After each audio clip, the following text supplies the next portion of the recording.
Right, so after months of begging Timothy, AirPods Max have been updated at last, and oh my god, is this a revolutionary change, because guess what guys, these have USB Type-C, oh my god! But that's not all, because Tim's decided to be even more generous and give us, wait a minute guys, new colours! Oh my god, I can't believe it! Apple has given us new colours and a new port.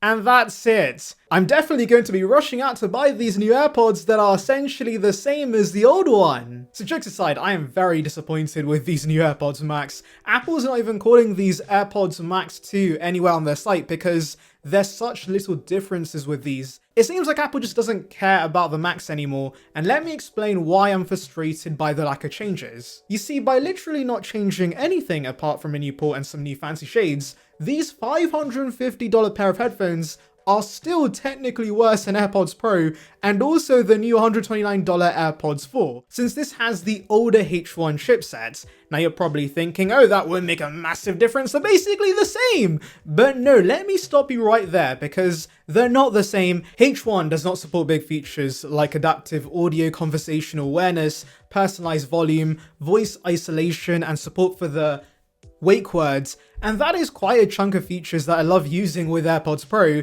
that these much more expensive headphones seemingly won't support. And remember, these are existing features. Apple just announced a hearing aid feature for AirPods Pro that's also very cool and could change lives, but guess what? That's not coming to the Maxes as well. So how does this make sense? You know what does make sense though? Subscribing to the channel, of course. It's free and it will bring you the latest about Apple right to your subscription box, so please consider it. It would be appreciated.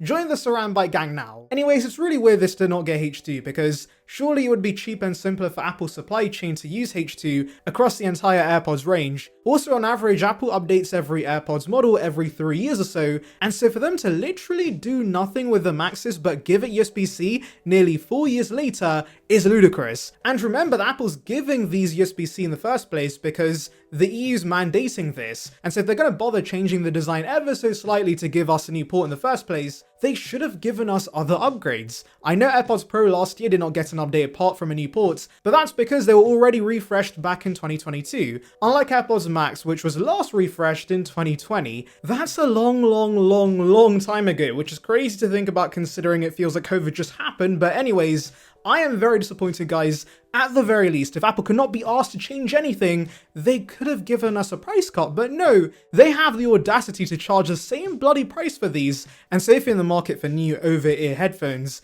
just get the old Maxes because they're literally the same, but of course are available for much less. Now since Apple fumbled big time with this refresh, let me mention the kind of upgrades I was actually hoping to see. The first change I was hoping for is better battery life. In fact, if we saw a jump to H2, that alone would have improved the endurance by around 1 to 2 hours. And so it's a shame the battery stats did not change, because I think it's an area where AirPods Max could be better. Now yes, if you go on Apple's site, you will notice the Maxes do destroy the other AirPods, which seems impressive, but then you realize that's just because they're bigger, and so of course they're better. If you compare them to other headphones on the market like the Sony XM5s, these do fall a little short. Specifically, it's offering 10 hours less of endurance, and so it's time Apple matches the competition in this aspect. Audio upgrades also would have been appreciated. I mean, I know AirPods Max are good, but it's not like the competition has stayed still in this aspect. They have caught up, and so it would have been nice to see ANC and also new drivers that improve sound quality.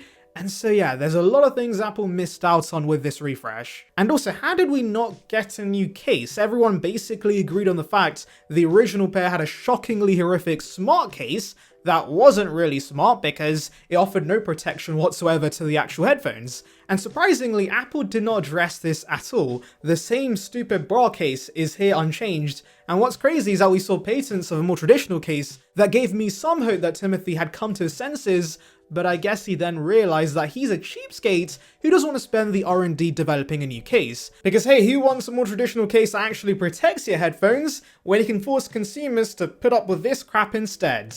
Wow, Apple, very cool. Also, I just realized it would have been very cool to see the U1 chipset in either a new case or the actual headphones themselves, just so you can track them if they go missing, and it's been available on the Pros for a while now, so it's bizarre once again Apple cares so little about their most expensive pair of headphones. Another thing I'm also surprised Apple did not address is better water and sweat resistance. Now I know AirPods Max aren't really made for workouts, which is the sole reason headphones usually get IP ratings. These bad boys are hefty, and so whilst you could do curls with them, they're not really ideal as gym headphones. But why I bring this up is because there is a condensation issue the current pair have, and so maybe to protect the internals, I was under the assumption the new pair would get an IP rating because no one wants their very expensive headphones to randomly stop working because of a bloody design flaw. But guess what? Apple has not talked about this at all, and so we have no idea if the issue has been resolved or not. It probably hasn't, considering the hardware is mostly the same. And so what the heck are you guys doing over there at Cupertino right now? Do you want these headphones to have a short lifespan on purpose?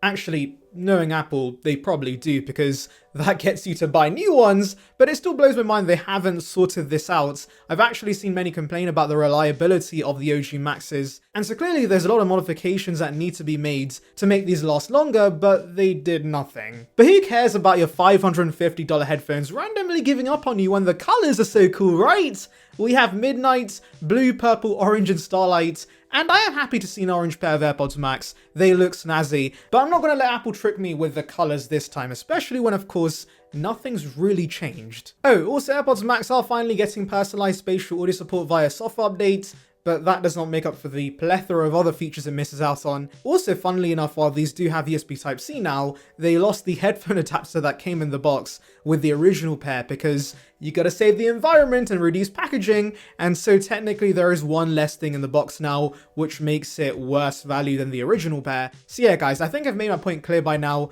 Please do not buy these. I know they're up for pre-order right now, but please do not pre-order them. They're not worth it at all. Clearly the Pro is the favorite child in the range, getting all the fancy features, whereas the Max is the poor neglected child getting fed scraps. The only positive is that undoubtedly this will bring down the price of the original model, which can already be found for $350 or $300, and so I'm looking forward to seeing how cheap those could get. But hopefully within the next year or so we see a proper update to AirPods Max that actually gives us hardware changes. Anyways, let me know your thoughts in the comments and make sure to like and subscribe for more content like this, and thank you for watching. Right, so this video is going to be mostly unscripted because I have tons of thoughts regarding the iPhone 16 that Apple just released. And overall guys, these are actually pretty decent upgrades. Yes, I know there's not much exciting on paper. It's mostly Apple intelligence Apple's flexing with these new phones. But there are some genuine upgrades I do appreciate, so let's compare the regular and Pro phones and delve into my thoughts. So beginning with the regular phones, basically the rumors were spot on. On the front, these are